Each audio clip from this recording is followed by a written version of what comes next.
혼의 구원은 이루어가야 하는 것인가? 문제의 구절들 세 번째 시간입니다. 그러면 여러분이 할 일은 무엇입니까? 여러분 안에 계신 하나님께서는 여러분이 하나님의 뜻대로 살기를 원하십니다. 그리고 여러분 안에서 역사하십니다. 그러나 여러분이 자유의지로 그것을 막을 수 있습니다. 하나님께서는 누군가에게 복음을 전하라고, 나가서 거리에서 복음을 전파하라고 여러분 안에 열망을 주실 수 있습니다. 그런데 여러분이 게을러서 복음을 전하지 않으면 그것으로 끝입니다. 하나님께서 여러분 안에서 역사하시고 바른 길로 여러분을 인도하시려 하는데 이것을 따를지 말지는 여러분에게 달린 것입니다. 칼빈주의자들처럼 완전히 수동적이 되어서도 안 되고 알미니아주의자들처럼 하나님을 배제하고 100% 자신의 의지로만 해서도 안 됩니다. 하나님의 능력을 가지고 나가서 여러분이 할 일을 해야 합니다. 예를 들어 출애굽 당시 하나님께서는 모세를 쓰셔서 이스라엘 백성을 이집트에서 데리고 나가오시려고 작정하셨습니다. 그것은 하나님의 뜻입니다. 그러나 그것이 하나님의 뜻이라고 해서 이스라엘 백성이 저절로 나오는 것이 아닙니다. 모세를 위시하여 그 백성들이 자신의 의지로 나와야 하는 것입니다. 즉 그들이 행동으로 옮겨야 나오는 것이지 하나님에게서 자동으로 해주시는 것이 아니라는 말씀입니다. 모세와 모세를 따르던 지도자들이 고생을 하고 그 고비를 넘겨서 출애굽을 한 것입니다. 물론 하나님께서는 능력을 주셔서 그 과정을 통과하게 하시고 홍해도 갈라지게 하셨습니다. 그러나 홍해를 건너지 않겠다고 하는 사람들이 있으면 어떻게 되겠습니까? 이처럼 하나님께서는 원하시지만 우리 자신의 의지로 하지 않을 수도 있습니다. 하나님께서 모든 사람의 회개에 이르고 멸망하지 않기를 원하시지만 인간이 이를 거부하면 그것은 끝입니다. 그래서 지옥으로 가는 것입니다. 하나님께서는 모든 사람이 구원을 받고 진리의 지식에 이르기를 원하십니다. 그것이 하나님의 뜻입니다. 그러나 인간은 이를 거부할 수 있습니다. 칼빈주의자들은 하나님의 주권이라 하여 구원에 관해서 인간의 의지는 존재하지 않는다고 가르칩니다. 그러나 성경의 가르침은 정반대입니다. 여러분 자신이 하나님의 뜻을 행해야 합니다. 여호수아가 약속된 땅을 정복하려 들어갈 때 그 땅을 주시겠다는 하나님의 약속이 이미 있었습니다. 그러나 여호수아가 들어가기 싫다고 안 들어갔다면 어떻게 되었겠습니까? 이스라엘 백성이 그 땅에 들어가지 않았다면 어떻게 되었을까요? 하나님께서 그들을 로봇처럼 만들어 들어가게 하시지 않습니다.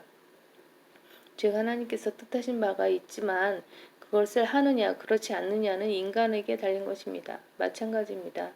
안에서 하나님께서 역사하시지만 나가서 행할지 행하지 않을지는 여러분에게 달린 것입니다. 훌륭한 그리스도인과 그렇지 않은 사람의 차이는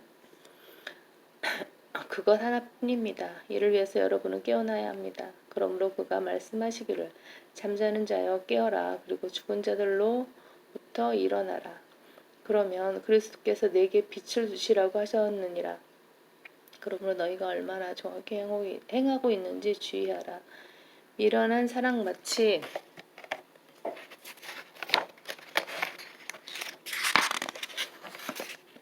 행하지 말고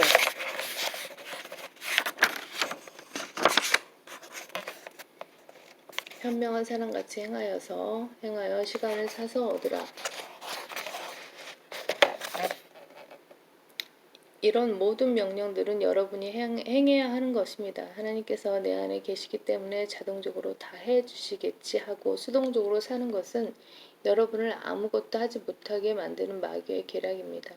하나님께서 원하시는 것을 알았다면 그것을 실행에 옮길 때 하나님께서 능력과 지혜를 주셔서 그 일을 성취하도록 하십니다. 그러나 자신이 행하지 않으면 아무 소용없는 것입니다. 먼저 하나님께서 여러분 안에 계시다는 것을 알고 그 하나님께서 여러분이 그 하나님의 뜻대로 행하기를 원하신다는 것을 알고 하나님께서 역사하시는 것을 알고 행하려면 여러분은 깨어 있어야 합니다.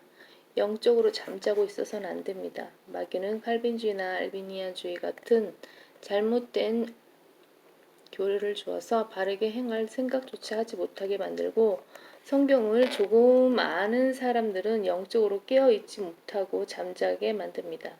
여러 가지 세상에 일들을 일으켜서 영적인 생각을 못하게 만듭니다. 괜히 바쁘게 만들어서 시간을 다 뺏기게 만들 수도 있습니다. 영적으로 깨어나지 못하게 하기 위해 일부러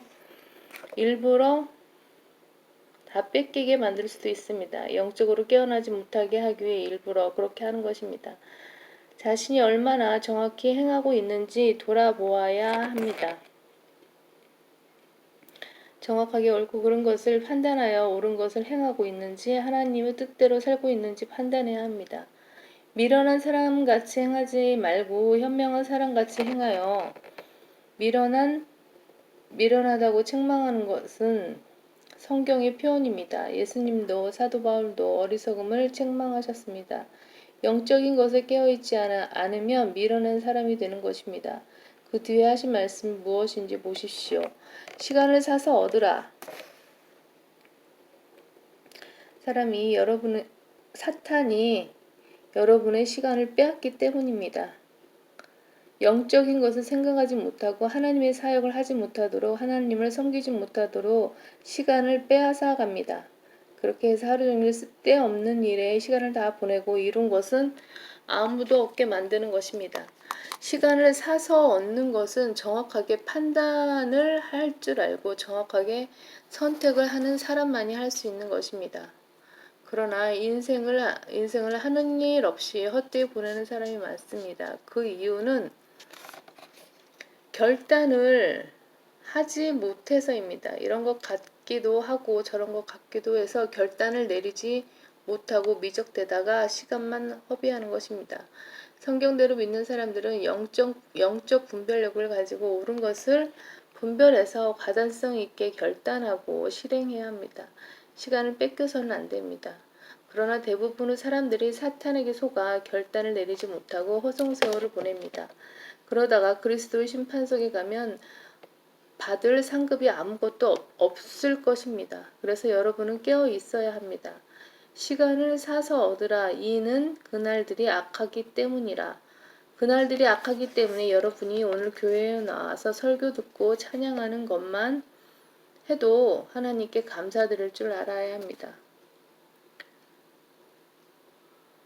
하나님의 보호가 아니라면 이 자리에 나올 수도 없기 때문입니다. 매일 아침 눈을 뜨면 저는 주님께서 오늘 또 나에게 생명을 허락해 주셨구나 하고 감사의 기도를 드립니다. 하나님께서 보호해 주셨기 때문에 아직까지 숨을 쉴 수가 있는 것입니다. 이 세상이 너무나 악하기 때문에 하나님의 보호가 아니라면 여러분은 숨을 쉬고 제대로 살 수가 없습니다. 사탄이 여러분을 넘어뜨리고 세상의 악한 자들이 여러분에게 상처를 줍니다. 그러나 여러분이 일상생활을 할 수 있고 주님께 나와서 경배 드릴 수 있는 것은 하나님의 보호하심 때문입니다. 얼마나 감사한 일입니까? 이로 인하여 너희는 어리석게 되지 말고 주의 뜻이 무엇인지 이해하라. 하나님께서는 우리 안에서 역사하시고 우리가 하나님의 뜻대로 행하기를 원하시는데 우리가 그 뜻을 분별하지 못하면 일을 할 수 없는 것입니다. 하나님의 뜻을 알아야 허송세월을 알 수 있습니다.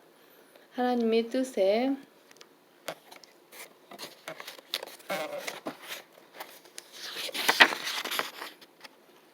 합당하지 않은 모든 것은 하나님의 뜻에 합당하지 않은 모든 것은 허송세월을 보내는 것입니다.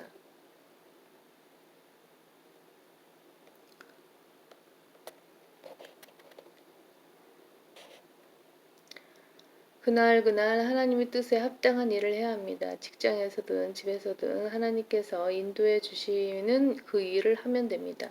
그러므로 형제들아 내가 하나님의 모든 자비하심으로 너에게 권고하노니와 너희 몸을 하나님께서 기뻐하시는 거룩한 산 제물로 드리라. 이것이 너희가 드릴 합당한 예배니라. 주님을 위해서 죽겠다고 하면서 교회에도 나오지 않는 사람들이 있습니다. 주님께서는 우리에게 죽으라고 하시는 것이 아니라 우리의 몸을 써서 복음을 전파하고 다른 사람들을 도와주고 하나님의 사역에 동참하라고 하시는 것입니다. 자신을 거룩한 산 제물로 드리겠다는 마음을 가지십시오. 그것이 헌신입니다. 헌신은 다른 것이 아닙니다. 헌신은 구원받자마자 하는 것입니다. 이제부터는 제 몸을 산채로 주님께 드리겠습니다. 저를 사용해 주십시오.